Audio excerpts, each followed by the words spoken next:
Congress party के चिंतन शिविर में जयपुर में बोले प्रधानमंत्री। और जब वो बोले तो आर्थिक मुद्दों पर जमकर सरकार की पीठ थपथपाई, लेकिन फिर ये माना कि जनता नहीं थपथपा रही है पीठ सरकार की। और वजह उन्होंने यही बताई कि जो कामकाज है सरकार का वो लोगों तक पहुंच ही नहीं रहा है, उसका प्रचार प्रसार वो नहीं कर पा रहे हैं।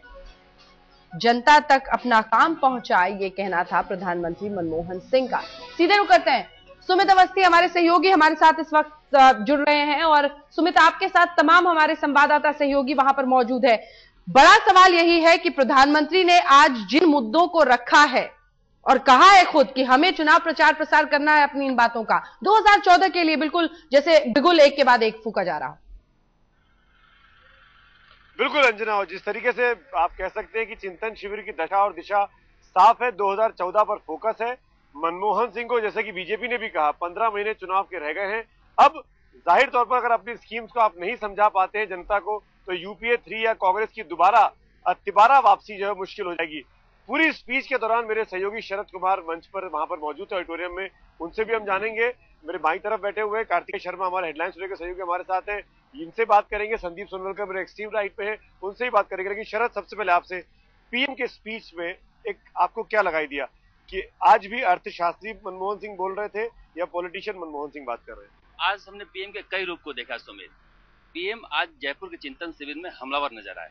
सबसे पहले उन्हें बीजेपी का जो हथियार है जीडीपी, एक एक करके सभी आंकड़ों पर बीजेपी के एनडीए गठबंधन को जवाब दिया, चाहे कृषि को हो या वेजेस बढ़ाने का हो, गरीबी कम करने का हो, हर चीज को जीडीपी के माध्यम से समझाया कि एनडीए सरकार से हम आगे हैं।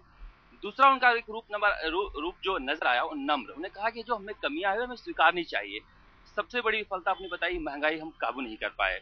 उसका कारण भी बताया कि पेट्रोलियम के दाम बढ़ गए अंतर्राष्ट्रीय बाजार में, किसानों को ज्यादा मूल्य दिए। तो तीसरी महत्वपूर्ण बात थी, उसमें भी नम्रता नजर आई कि जो अन्ना का आंदोलन हो या फिर दिल्ली गैंगरेप के बाद आंदोलन, उन्होंने कहा कि ये देश के हमारे लोकतंत्र की प्रगति का निशानी है कि लोग अब अपने अधिकारों के प्रति सजग हैं, सड़कों पर आ रहे हैं। और एक कठोर प्रधानमंत्री हमें दिखाई दिए जब पाकिस्तान के मसले पर बोले कि पाकिस्तान के साथ हम अपनी नीति की समीक्षा कर रहे हैं और एक गैर इंसानियत का काम किया है पाकिस्तान ने। तो प्रधानमंत्री के हमने कई रूप को देखा। और जो आप बता रहे थे कि अर्थशास्त्री के रूप में नजर आए, वो भी उन्होंने कहा कि हमें जो युवा के मसले पर कहा कि भविष्य की योजनाएं हमें युवाओं को देखकर बनानी पड़ेगी। तो राहुल गांधी का जो युवा थीम है उस पर भी उन्होंने बोला। एक शिकायत भी पार्टी से उन्होंने की कि जो हम काम कर रहे हैं, जो नीतियां बना रहे हैं, वो आम लोगों तक नहीं पहुंच पा रही, ये कमियां हैं हमें। तो तमाम तरह के कई रूप में आज प्रधानमंत्री नजर आए। सबसे बड़ा रूप था कि जयपुर के चिंतन शिविर में विपक्ष पर उन्होंने हमला करने में लीड किया है। बिल्कुल, आज मनमोहन सिंह ने जवाब देने की कोशिश की है। उनके भाषण का लबोलुबाब में यह कहा जा सकता है कि बीजेपी जो आंकड़ों की बात करती है, उसी आंकड़ों के जरिए बीजेपी को जवाब देने की कोशिश की है। मेरे साथ संदीप भी है, कार्तिकेय भी है। संदीप, मैं आपसे पहले पूछना चाहूंगा, राहुल गांधी को लेकर कहा जा रहा है कि ये चिंतन शिविर का निचोड़ जो है वो राहुल गांधी है, ये तैयारी पूरी राहुल गांधी की थी। सोनिया गांधी के भाषण में भी युवाओं की, मिडिल क्लास की बात हुई। मनमोहन सिंह के भाषण में भी युवाओं को लेकर स्कीम बनाने की बात हुई, युवाओं तक स्कीम पहुंचाने की बात हुई। आपको लगता है कि पार्टी का असली टारगेट अब आने वाले चुनाव के लिए युवा है, महिला है? देखिए, युवा तो इसलिए है क्योंकि राहुल गांधी का चेहरा सामने ला रहे हैं। कांग्रेस को लगता है कि क्या नया बेचें, क्योंकि नरेंद्र मोदी के सामने क्या बेचेंगे आप, या बीजेपी के सामने क्या बेचेंगे। तो युवा एक थीम रखी, उनको मालूम है वोटर बहुत लंबे समय पर है। यही वजह कि राहुल की स्वीकार्यता की पूरी कोशिश है। इस पूरे चिंतन शिविर का मकसद था कि राहुल की स्वीकार्यता हो। आपको बताऊं, थोड़ी देर बाद राहुल का रोड शो होगा शाम को, यानी जनता के बीच में उनको स्वीकारा जाएगा, कार्यकर्ताओं के बीच उनको स्वीकारा जाएगा। कोशिश यह है कि राहुल को थीम बनाकर लाया जाए, एक ऐसा लगाया जाए कि युवाओं का चेहरा सामने रहे। कांग्रेस की बात, शायद कांग्रेस को लगता है कि मनमोहन सरकार के नाम पर वोट ना मिले तो राहुल के नाम पर वोट मिले, ये कोशिश। बिल्कुल, राहुल के नाम पर वोट लेने की तैयारी है। कार्तिकेय, अब राहुल गांधी अब पूरी तरीके से फोरफ्रंट पे आ चुके हैं। बंद मुट्ठी खुल चुकी है। कहावत है, बंद मुट्ठी लाख की खुल गई तो खाक की। ये मुट्ठी खाक की ना हो, इसके लिए क्या पार्टी में आमूलचूल परिवर्तन होंगे या यही चेहरे, यही लोगों में रिशफल कर दिया जाएगा? देखिए, काफी परिवर्तन होंगे। और जैसे कहते हैं कि राजनीति में जब तक आपका वर्किंग रिलेशनशिप नहीं होता किसी बड़े राजनेता से, तब तक आप उसके साथ काम नहीं कर सकते। तो अभी इसका परिणाम ये होगा इस चिंतन बैठक का, अगले 2 महीने में जितने भी कांग्रेस के लोग हैं वो जनता से कम बात करेंगे, एआईसीसी की तरफ ज्यादा देखेंगे, क्योंकि वो उस बस में बैठना चाहेंगे जिसके ड्राइवर राहुल गांधी होंगे। क्योंकि उनको खतरा इस बात का होगा, क्योंकि अगर ये बस चली गई तो उनको दूसरा मौका कब मिलेगा। तो यानी एक आप देखेंगे अगले 2 महीने तक लोगों की कोशिश होगी कि किसी तरह टीम राहुल की टीम में घुस जाए, और यही आपको 2 महीने तक देखने को मिलेगा। क्या माना जाए ये बदलाव भी हो सकता है? बड़े जो 60 प्लस के नेता हैं उनको अपने बैग्स पैक करने की भी अब तैयारी कर लेनी चाहिए? क्या चेंजेस होंगे एआईसीसी में, सीएलओसी में? सुमित, मेरा मानना है कि 45 से 50% तक बदलाव होगा और उसका सबसे बड़ा कारण, या जो चीज आपने भी अंदर आज हॉल में देखी, जब राहुल राहुल की बात चल रही थी हॉल में तो आवाज नीचे से आ रही थी और मंच शांत था।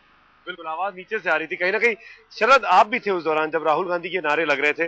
मैं वापस राहुल गांधी पे इसलिए लौट रहा हूं कि ये जयपुर चिंतन शिविर का निचोड़ एक तरीके से कहीं ना कहीं, जो आप कह सकते हैं, हम पहले ही बात कर रहे थे कि जो अमृत मंथन हुआ, चिंतन मंथन हुआ, उसमें जो अमृत निकला है कांग्रेस के लिए, शायद राहुल गांधी का है। सवाल आपसे ये पूछना चाहूंगा, राहुल गांधी का ट्रैक रिकॉर्ड अगर देखा जाए तो बीजेपी से अगर नरेंद्र मोदी आगे आते हैं या सुषमा स्वराज आगे आती हैं, उनके सामने काफी छोटे और बौने साबित होते हैं, दिखाई देते हैं। पॉलिटिकल ना वो एक्सपीरियंस है, ना वो अनुभव है, ना वो ट्रैक रिकॉर्ड है। इन परिस्थितियों में आपको लगता है कि युवा केवल राहुल गांधी के नाम पर वोट दे देगा? मैं कांग्रेसियों की बात नहीं कर रहा हूं, मैं देश के युवाओं की बात कर रहा हूं। देखिए सुमित, महामंथन जब होता है तो अमृत भी निकलता है, विष भी निकलता है। तो शंकर की भूमिका भी राहुल गांधी को भी निभानी पड़ेगी। विषपान भी इन्हीं को करना है। जब अमृत पीते हैं तो विषपान भी इन्हीं को करना है कांग्रेस में, क्योंकि यही आगे किए जा रहे हैं। तो आप सही कह रहे हैं, जब मोदी से तुलना होगी तो इनको एक अलग अपनी इमेज बनानी पड़ेगी। जो बात आप कर रहे हैं बदलाव की, जैसे इन्होंने एनएसयू में बदलाव किया, युवा कांग्रेस में बदलाव किया, कहा जा रहा है कि कांग्रेस में बदलाव करेंगे, तो एक ब्रांड राहुल तैयार करने की एक जिम्मा युवा फौज पे होगी। वो या राहुल के करिश्मे को तैयार करेंगे और जिम्मेदारी उन पर होगी कि ना केवल राहुल के करिश्मे को तैयार करें बल्कि राहुल के करिश्मे को बरकरार भी रखें। और इसको कैसे करते हैं, ये सबसे बड़ी चुनौती कांग्रेस के और इनकी युवा नेताओं की फौज है, उनकी है। बिल्कुल, ये चुनौती कैसे दूर होगी? कार्तिक, जो डिफरेंसेस होता है सरकार और पार्टी के बीच में नीतियों को लेकर, अक्सर देखा गया है कि डिफरेंसेस होते हैं। क्या ये बात मानी भी गई है, सामंजस्य की कमी है, उसको दूर करना चाहिए, एकजुटता होनी चाहिए? क्या आप मानते हैं कि अगले 15 महीनों में, क्योंकि अब सीधे टारगेट 2014 है, सोनिया गांधी ने भी कह दिया कि 15 महीने बचे, तैयारी कर लो वरना तीसरी बार नहीं आएगा। कुछ लोकप्रिय घोषणाएं, लोकप्रिय कदम, राहुल गांधी को के नाम पर वोट मांगने के लिए युवाओं को साथ लाना, किस तरह की चीजें आगे हो सकती है? देखिए, एक चीज तो बड़ी खास है कि ये सरकार जन लोकपाल के जो मसौदा है उसको पारित कराने की कोशिश करेगी। दूसरा, जो फूड सिक्योरिटी बिल है वो इस सत्र में जाएगा स्टैंडिंग कमेटी और उसको भी पारित किया जाएगा। और तीसरा सबसे महत्वपूर्ण, जिसकी चर्चा नहीं हुई है, एक हाउसिंग बिल आएगा, उसको भी पारित कराने की कोशिश की जाएगी, जो मध्यम वर्ग के लिए रखा गया है। यानी अगर वो बिल पास हो गया तो कोई भी प्रोजेक्ट जो बनाता है उसका पूरा पैसा एक ही बैंक में रखेगा, दूसरे बैंक में नहीं लाने दिया जाएगा। तो ऐसे तमाम विधेयक पास कराने की कोशिश की जाएगी और ये सब का श्रेय राहुल गांधी को दिया जाएगा। संदीप, अलायंस के बगैर कांग्रेस पार्टी की सरकार बनती तीसरी बार भी नहीं दिखती। आप अपने दम पे 273 ले आए, वो स्थिति नहीं है। इन परिस्थितियों में राहुल गांधी को प्रोजेक्ट किया गया है उपाध्यक्ष के तौर पर, अगले प्रधानमंत्री के तौर पर। आपको लगता है कि अलाइज जो है, जो नए अलाइज पार्टी ढूंढ रही है, वो राहुल के नाम पर मानेंगे, एक साथ आ सकते हैं? इस बात की संभावना कि राहुल को मान लेंगे, क्योंकि एक राहुल के नाम पर वो तैयार इसलिए हो जाएंगे कि सेक्युलर क्रेडेंशियल के जो सवाल है इस पर तमाम लोग एकजुट होते हैं, चाहे लेफ्ट हो, चाहे लालू हो, चाहे मुलायम हो, चाहे मायावती हो, ये सब राहुल के नाम पर तो एकजुट हो जाएंगे। इसमें मुश्किल नहीं है, लेकिन मुश्किल सबसे बड़ी है कि क्या राहुल सचमुच इस हालत में प्रधानमंत्री बन पाएंगे? तो गठबंधन को चलाना मुझे नहीं लगता कि राहुल के बस की बात है। मनमोहन सिंह इतने एक्सपीरियंस के बाद गठबंधन को बड़े मुश्किल में संभाल पाए, राहुल को ऐसे रणनीतिकार बनाने पड़ेंगे इस गठबंधन को चलाए, क्योंकि तब जब यदि कांग्रेस कमजोर होती है तो तमाम गठबंधन के सहयोग को संभालना बहुत मुश्किल है। बिल्कुल, हमने देखा आज की जो दोनों भाषण हुए बड़े, सोनिया गांधी का, मनमोहन सिंह का, सेक्युलर फोर्सेस को एक साथ लाने की बात कर रहे हैं, अलायंस की बात कर रहे हैं, एकजुट होकर पार्टी में काम करने की बात कर रहे हैं। और शायद ये कांग्रेस पार्टी अच्छे से समझती है कि अगर आप एक साथ नहीं रहेंगे, अपने सहयोगियों को बांध कर नहीं रखेंगे, तो कहीं ना कहीं परिस्थितियां हाथ से बेकाबू हो सकती हैं। इसीलिए अलायंस को साधना बहुत जरूरी है, तभी आप 273 तक पहुंचेंगे। अगर ये कांग्रेस के चिंतन शिविर का मंथन करने के बाद जो निचोड़ निकला है, जैसे कि हम लोग बात कर रहे हैं, ये राहुल गांधी का चिंतन शिविर ज्यादा नजर आ रहा है। और स्पेसिफिक होकर बात किया जाए तो गांधी परिवार का पूरा करिश्मा यहाँ पे दिखाई दे रहा है। सोनिया गांधी, राहुल गांधी थे ही, प्रियंका गांधी जो उनकी बेटी है सोनिया गांधी की, वो भी जयपुर आ चुकी है, अपने भाई से मिलकर उनको बधाई दे चुकी है। कहीं ना कहीं गांधी शो के नाम से जयपुर के इस चिंतन शिविर को जाना जा सकता है। शरद मेरे साथ है। शरद, प्रियंका गांधी यहाँ आती हैं, राहुल गांधी पहले से मौजूद है, सोनिया गांधी पहले से मौजूद है। क्या कांग्रेस पार्टी के पास ऑप्शन नहीं है कोई गांधी परिवार के अलावा? गांधी जी और गांधी परिवार। 10 बजे आईसीसी का सेशन शुरू हुआ, सुमित आप अंदर थे, जो वहां पर माहौल था, आपको देखकर लगता है कि गांधी परिवार के अलावा किसी को कांग्रेस के लोग जो हैं स्वीकार करने के लिए तैयार हैं? मुझे नहीं लगता। जिस तरह का वहां पर छोटा नेता हो, बड़ा नेता हो, सब राहुल गांधी चिल्ला रहा था। और राहुल गांधी के साथ प्रियंका गांधी को लोग पसंद करते हैं। प्रियंका इस बात को समझती है कि एक कोहेसिव फोर्स हूं मैं, एक प्रोटेक्टिव फोर्स हूं राहुल गांधी के लिए। वो कल रणथंभौर जा रही थी, 11:30 बजे उनको वहां पहुंचना था, लेकिन वो यहाँ आई, सुबह राजमहल पैलेस में रुकी हुई हैं और कहा जा रहा है कि लंच में यहाँ आएंगी, यानी एक संदेश देने की कोशिश करेंगी कि भाई मैं तुम्हारे साथ हूं। बिल्कुल, कहीं ना कहीं ताकत बनकर उभरती है राहुल गांधी के लिए। कार्तिकी, मैं आपसे पूछना चाहूंगा, आने वाले वक्त में, हालांकि हाइपोथेटिकल है, कांग्रेस के लोग चर्चा जरूर कर रहे हैं, प्रियंका राहुल अमेठी रायबरेली से चुनाव लड़े, मां राज्यसभा में पहुंच जाए, ऐसी कोई तस्वीर आप देख पाते हैं? नहीं, मुझे लगता है कि इतना मौका नहीं जाएगा। प्रियंका का कार्यभार रायबरेली तक सीमित होगा, लेकिन हाँ, कुछ लोगों का मानना है कि निकलना चाहिए। लेकिन मैं आपका पहले उस सवाल का जवाब देना चाहूंगा सुमित। एक औरत या एक आदमी के कई रूप होते हैं, माँ होती है, बेटी होती है, बहन होती है, एक वर्किंग प्रोफेशनल होती है, लेकिन आज बड़े सालों बाद मंच पे इस महिला को देखा, मैंने माँ को देखा, कांग्रेस अध्यक्ष सोनिया गांधी को नहीं देखा।